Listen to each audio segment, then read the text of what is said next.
Yang penting satu yang dipunya oleh seorang pebisnis adalah mental ya. Mental. Mentalnya harus kuat banget ya Bu ya. Heeh. Biar gak kena mental gitu. Ntar sekali gagal langsung down. Itu baru mentalnya. mental harga, belum mental si pembeli. Oh iya bener. Ketika menawarkan ditolak. Menawarkan dicuekin lagi. itu Sekalinya mental dibeli juga. terus dikomplain. Nah, atau untung banyak tapi customer-nya dikit, atau untung sedikit tapi customer-nya banyak. kalau boleh milih untung banyak, customer-nya banyak. Oh, ada pilihan Untung Bu. dikit.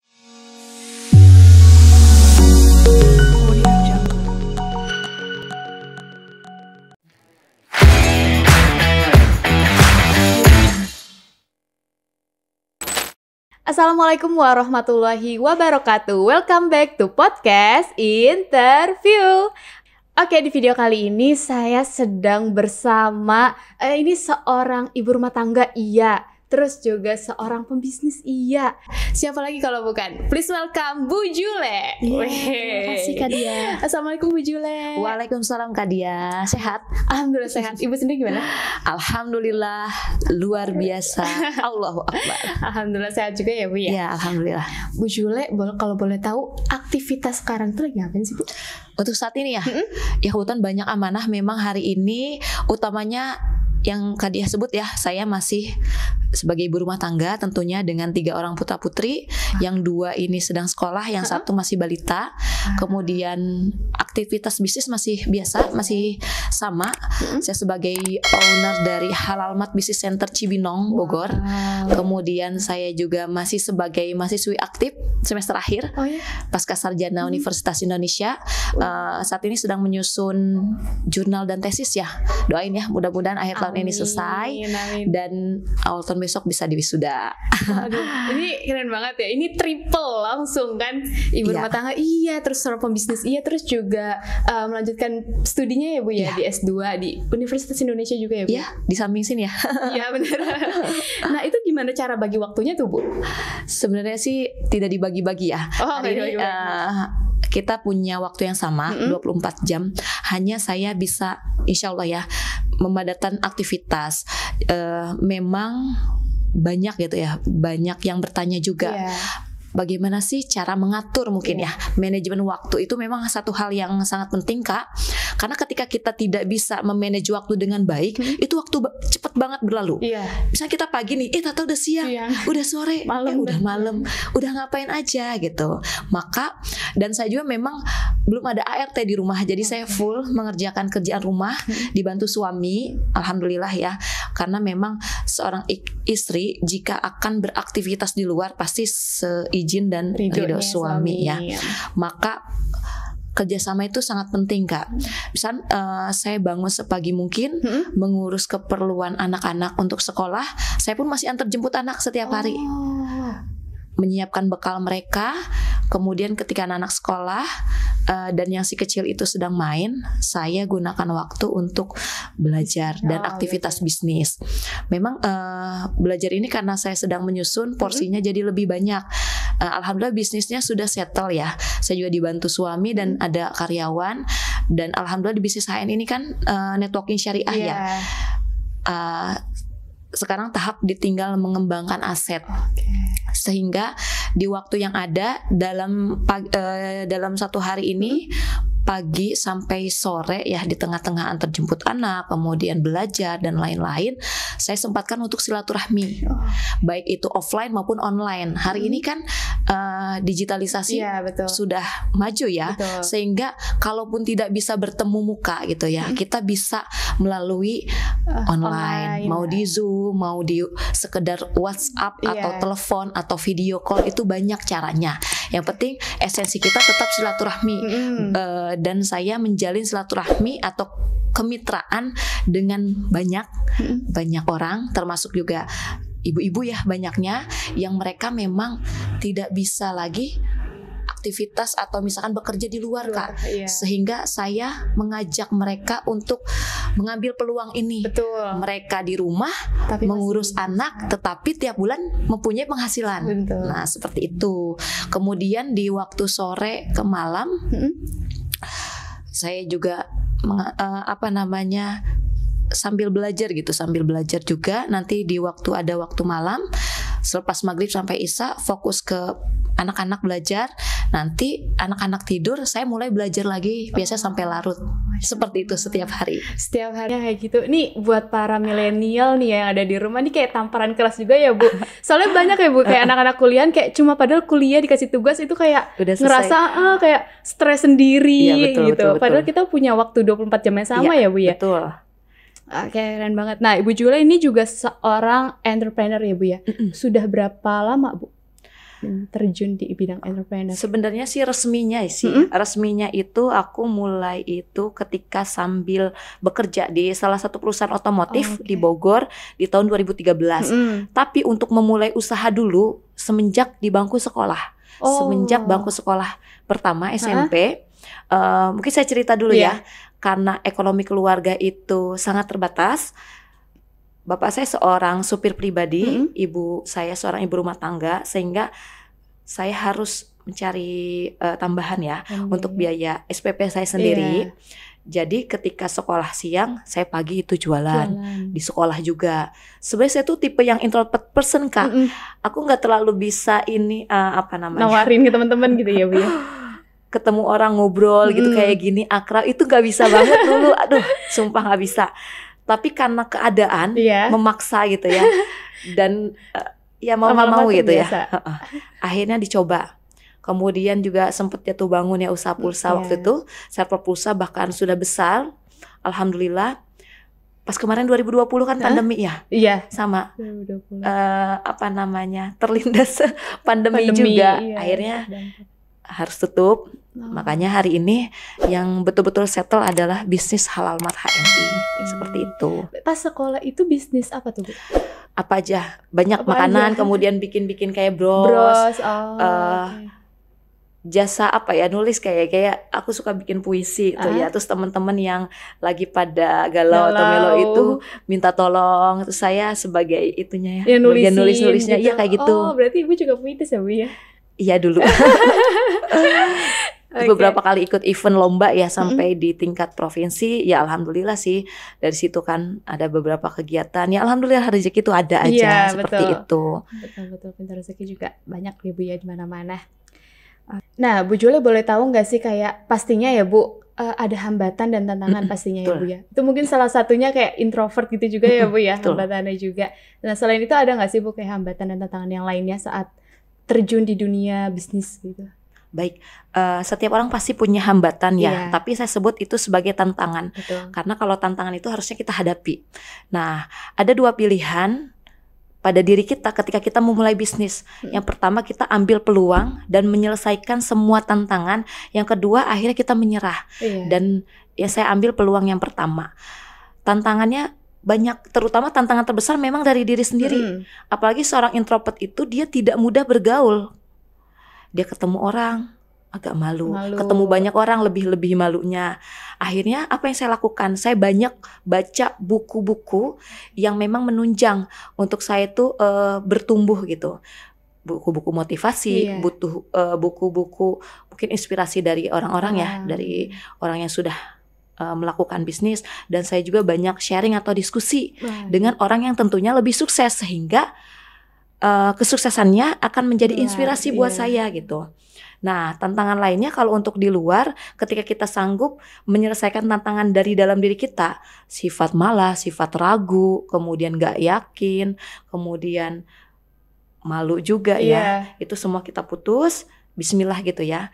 Karena siapa tahu ya, kita dengan kita bergerak di bisnis itu ada rezeki. Bahkan kan kalau kita 9 dari 10 pintu rezeki ada di perniagaan ya, ada di bisnis.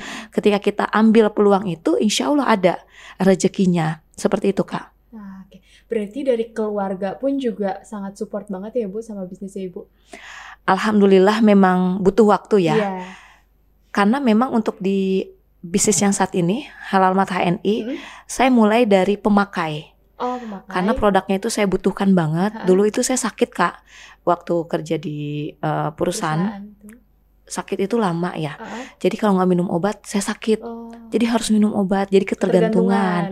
Nah, alhamdulillah ketemu yang akhirnya saya jalankan bisnis ini, Halal Mat HNI. Mulai dari pemakai saya rasakan manfaatnya, dan kemudian saya ceritakan kan kepada keluarga, dan alhamdulillah jadi ibu saya itu kan saraf kejepit. Udah tahun kelima hari ini. Walaupun memang belum Allah takdirkan sembuh, tapi sudah ada progres. Iya, lebih baik lagi. Lebih baik dari yang sebelumnya. Yang tadinya juga sama. Kalau nggak ke rumah sakit ya sakit gitu. Jadi harus terus ketergantungan seperti itu. Nah, akhirnya ketika mulai menjalankan bisnisnya, waktu itu saya masih bekerja memang kan. Waktu itu saya masih bekerja di perusahaan itu. Saya izin dulu ke suami. Kalau suami sih mendukung apapun aktivitas istri. Yang penting karena saya juga sebagai ibu rumah tangga, anak-anak harus juga diutamakan. Dan alhamdulillahnya bisnis ini bisa dijadikan tambahan, tidak mengganggu waktu utama kita. Sehingga sangat mudah menjalannya. Itu sih yang saya rasakan. Dan roda itu kan berputar ya. Sampai akhirnya suami saya yang tadinya bekerja formal akhirnya resign kan. Sehingga beliau ikut sama saya juga. Jadi kita sudah jadi couplepreneur sebenarnya ya. Betul-betul bisnis rumahan yang kita jalankan seperti itu. Dan ketika didukung sepenuhnya oleh pasangan, itu bisnisnya akan lebih mudah bertumbuhnya gitu dan berkembang. Seperti itu Kak. Berarti kalau dari anak-anak pernah gak sih Bu kayak Mama, protes ya? Iya, Mama bisnis mulu gitu. Iya, kadang-kadang kan kita yang online nih ya di HP. Pernah gitu satu kali saya diprotes sama anak-anak karena anak-anak itu di rumah tidak ada TV. Juga saya batasin untuk menggunakan gadget ya. Karena mereka itu sekolah di sekolah Quran Kak. Jadi harus ada targetan yang besar ini akan tasmi juz 29. Yang kedua ini sedang murojaah juz 30. Sehingga betul-betul belajarnya, dan mereka itu protes, Bunda aja main HP gitu, aku juga mau dong. Akhirnya saya jelaskan, saya kasih mereka, saya tunjukkan bahwa Bunda ini tidak main HP, Bunda ini kerja, Bunda ini bisnis, tapi online di HP. Makanya Bunda ada di rumah. Alhamdulillah dipahamkan seperti itu dan komunikasinya baik juga ya ke anak-anak. Akhirnya mereka mendukung. Bahkan kalau misalkan mereka ingat hari-hari di mana tuh saya mengadakan sharing di rumah. Bunda, hari ini jadwal sharing ya, kayak gitu. Anak-anak tuh sudah kooperatif ya. Sehingga memang parameternya adalah ketika bisnis kita mau berkembang, terutama bisnis keluarga, libatkanlah semuanya. Baik itu pasangan, anak-anak, orang tua, keluarga. Mereka harus tahu aktivitas kita, sehingga mereka akan mendukung. Seperti itu Kak. Betul. Jadi emang keluarga juga harus nomor satu ya Bu ya. Iya, jadi betul. harus kita libatkan biar sama-sama support juga ya Bu ya. Jadi kita pun juga menjalani bisnisnya enak, lancar. Jangan sampai bisnis kita melalaikan kita untuk kewajiban utama. Betul. Misalkan nanti Kak Diah nih, sekarang sambil menjalankan bisnis mumpung masih muda, mungkin kaitannya hanya dengan orang tua ya. Orang tua mendukung selesai. Toh waktu masih banyak, aktivitas juga nggak terlalu padat. Tapi nanti ketika Kak Diah sudah berumah tangga, entah berapa tahun lagi ya, 2 tahun, 3 tahun lagi, ya kan pasti pengen ya ke step seperti itu. Maka akan ada hal yang lebih besar yang harus kita pikirkan. Maka bisnis ini bicara mengenai komunikasi, mengenai kerjasama, dan saling mendukung seperti itu. Berarti harus menemukan partnernya. Iya betul, makanya kalau ada yang tanya, itu suaminya, itu partner hidup saya, partner bisnis dan partner semuanya. Seperti partner itu. Sehidup semati. Ya insya Allah.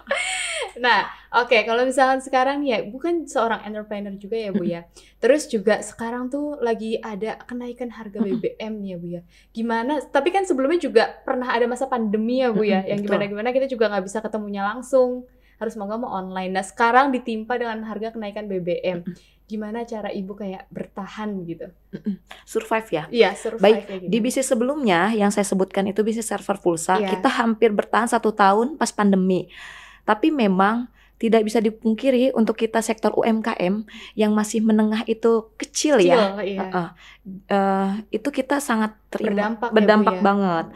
Misalkan kita kan harus sewa namanya tempat ya, toko. Kita harus bayar karyawan, kemudian untuk transportasi dan lain-lain operasional. Itu sangat berdampak banget. Jadi kenaikan harga BBM akan berdampak kepada harga kenaikan pangan dan nantinya ke kita juga. Betul. Memang beberapa sektor yang terdampak, kebetulan saya pendamping UMKM ya Kak. Wah. Ada beberapa sektor yang bisa terdampak langsung jika kenaikan BBM ini terus-menerus. Kalau ini kan isunya itu yang sudah terjadi belum ada 1 bulan ya. Iya, mungkin betul. banyak yang belum merasakan. Tapi nanti ketika sudah dalam waktu di atas 1 bulan atau 2 bulan gitu sudah mulai kelihatan banget semuanya naik gitu kan, harga pangan, harga pokok naik. Nanti ada sektor yang sangat berdampak. Apa itu? Ada sektor itu mungkin pariwisata atau travel ya. Pariwisata. Kan perjalanan ya. Kemudian logistik, jasa-jasa pengiriman. Kemudian juga ada sektor yang pangan ya. Jadi dia itu yang usaha-usaha makanan yang mereka itu mengandalkan bahan-bahan makanan itu kalau misalkan minyak sampai naik kemudian nanti akan berdampak juga yang lainnya, kenaikan harga.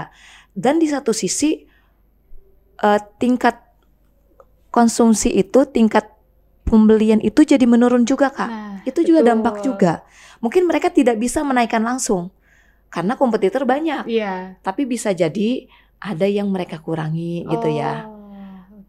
Sehingga harganya tetap sama, bagaimana tetap bisa mereka menjaga harga yang sama, tapi dari komposisinya mereka dikurangi. Itu mungkin ya salah satu caranya ya Bu ya. Karena memang tidak bisa mungkin kalau misalnya harga-harga sudah naik, mereka akan mempertahankan apa? Sedangkan mereka di UMKM itu harus ada untung ya. Betul. Untung dari segi laba, nanti misalkan mereka harus bayar karyawan kalau yang sudah punya karyawan, untuk operasional, untuk keseharian. Kalau misalkan produksinya sudah naik akan berimbas pada pemasarannya seperti itu. Berarti lebih baik kayak ada strategi-strateginya yang akan mungkin kreatifnya juga ditingkatkan. Apalagi kan online ini kan merambah ke semuanya. Mungkin kalau offline di toko akan mengandalkan orang yang datang yang beli, tapi online itu kan kita bisa memakai media online yang banyak. Betul. Sekarang itu banyak banget yang kreatif, ada yang di TikTok Shop, ada yang Instagram di IG juga ya, banyak sekali. Dan ketika teman-teman UMKM yang mereka punya kreativitas, mereka akan tetap survive, bahkan bisa bertumbuh seperti itu. Benar. Berarti strateginya itu juga memanfaatkan media sosial. Betul. Karena itu juga sangat banyak penting. banget kayak itulah go yang lainnya. Jadi bisa memanfaatkan media sosial itu. Saya tuh pernah Kak beli ya martabak ya di salah satu depan minimarket. Saya juga sambil, jadi kadang-kadang kalau kita sambil nungguin apa yang kita beli kan kita sambil ngobrol gitu ya sama pedagangnya. Bahkan beliau bilang itu untuk posisi di pinggir jalan ya, di depan mart-mart itu. Pagi sampai sore itu masih dihitung jari yang beli langsung loh, bisa 2 atau 3 yang beli. Tapi banyaknya memang di online, di GoGo itu tuh. Betul. Itu kalau nggak pakai seperti itu, ya udah ya. Mereka hanya mengandalkan. Sedangkan mungkin untung per produk gitu atau per dagangan yang mereka keluarkan itu nggak seberapa. Jadi kan kuantiti juga harus ya. Omset harus tetap ada. Maka harus benar-benar kreatif juga sih. Betul. Berarti kalau misalkan ini sekarang ini kan BBM lagi naik gitu ya Bu ya. Ada nggak sih Bu mungkin baru buat orang yang kayak baru memulai bisnis, kayak ide apa sih Bu yang walaupun harga-harga naik tapi masih bisa dilakuin gitu Bu? Nggak terlalu berdampak banget, apa sih Bu ide bisnis? Sebenarnya setiap bisnis ya kita punya resiko ya. Baik itu mungkin ada salah satu resiko karena dampak BBM. Nah kalau misalkan di bisnis saya Halal Mathaen ini hampir tidak ada, karena kita kan kemitraan. Oh iya benar-benar. Dan kita tidak mengurus produksi, kita hanya fokus pada distribusi. Nah, biasanya yang sangat terdampak yang mereka ngurusin produksi juga, distribusi juga, sampai ke tangan pembeli, pemasaran juga. Nah, mereka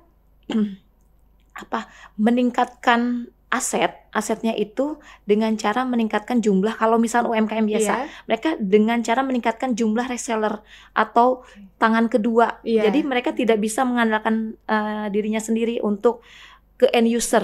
Mereka harus ada agen atau reseller lagi, seperti itu.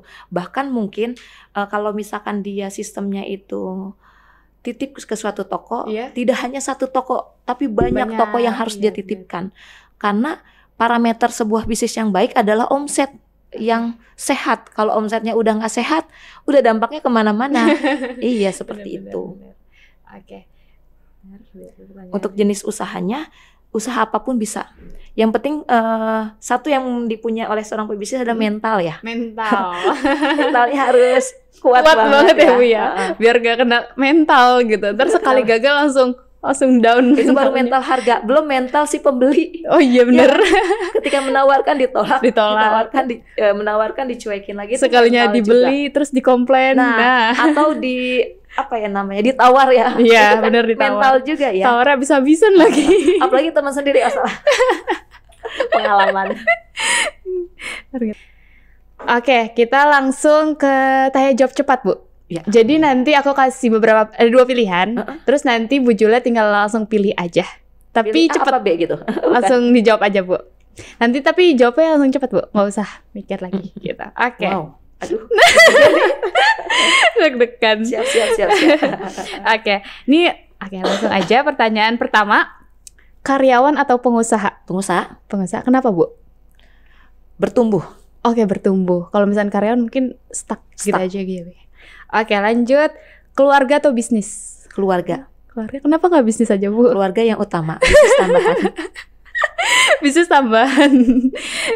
Terus, relasi atau jaringan? Jaringan. Kenapa nggak relasi aja, Bu? Jaringan termasuk aset kita. Oke. Relasi belum tentu jadi aset. Oke, bener. Entrepreneur atau solopreneur? Wah, ini pertanyaan bingung nih kayaknya nih. Solopreneur ya? Solopreneur tuh yang biasa sendiri, Bu. Entrepreneur. Nggak suka sendiri ya, Bu ya? Walaupun introvert person, tapi hari ini saya butuh orang lain ya, Bu, orang ya, lain untuk bangun bisnis tuh. Terus nih, untung banyak tapi customer-nya dikit atau untung sedikit tapi customer-nya banyak? Kalau boleh milih untung banyak, customer-nya banyak. Untung dikit, customer-nya banyak. Karena dengan customer yang banyak, mereka pembeliannya sedikit-sedikit jadi banyak juga. Nah, benar. Jadi banyaknya jaringan atau customer yang beli. Kan biasanya juga dari mulut ke mulut ya, Bu ya. Betul. Customer satu, beli yang Bu Julia, bagus betul. Gitu ya, Bu ya. Terus belajar atau jalan-jalan? Belajar. Tapi masih butuh healing juga ya, Bu ya? Butuh. Ketika belajar udah selesai baru healing. Oke, terus di PHP customer atau di komplain abis-abisan sama customer? Di PHP kali ya. Di PHP aja nggak apa ya, Bu ya? Kalau PHP kan belum jadi ya. Iya. Ya, berarti belum rezeki. Tapi kalau di komplain bisa jadi ada value bisnis kita yang kurang. Gitu. Di PHP dulu aja ya. Kuantitas atau kualitas? Kualitas. Ya, harus tetap menjaga kualitas. Dengan kualitas yang baik nanti efeknya ke kuantitas yang banyak sebab juga. Akibatnya juga ya, Bu ya. Nah, ini yang terakhir nih, Bu. Uang atau pengalaman? Pilihan yang sulit. Pengalaman apa dulu? Pengalaman apapun, Bu. Lebih milih uang atau pengalaman aja? Experience, pengalaman. Pengalaman aja. Ini biasanya ibu-ibu lebih milih uang. Iya. Nanti dengan pengalaman yang banyak, uang akan bisa ya, Bu ya, alasannya. Saya lebih ke pengalaman. Karena ya, lebih banyak pengalaman, lebih banyak mendatangkan uang juga ya, Bu, nanti. Rezeki juga. Oke, itu berarti dia. Saya di luar ibu-ibu normal kali. Nggak, ibu juga perempuan juga kok, Bu. Semua perempuan lah pokoknya, Bu. Oke, itu dia tadi pertanyaan terakhir aja, Bu. Ini sekarang mungkin ya. Oke, ini buat terakhir ya, Bu ya. Motivasi apa nih, Bu, yang kalau misalkan Bu Julia lagi capek banget sama keadaan sama dunia ini, terus motivasi apa sih, Bu, yang diinget? Saya ingat nasihat Imam Syafi'i. Jika kamu tidak dapat menahan pedihnya belajar, maka siap-siaplah akan merasakan perihnya kebodohan. Sehingga yang saya lakukan hari ini saya sedang belajar dan masih akan terus belajar. Ketika nanti sudah lulus di pendidikan formal pun saya akan terus belajar. Saya senang belajar dan berbagi pengalaman sama orang lain, karena ya itu, belajar itu akan meningkatkan kapasitas kita dan kapabilitas kita.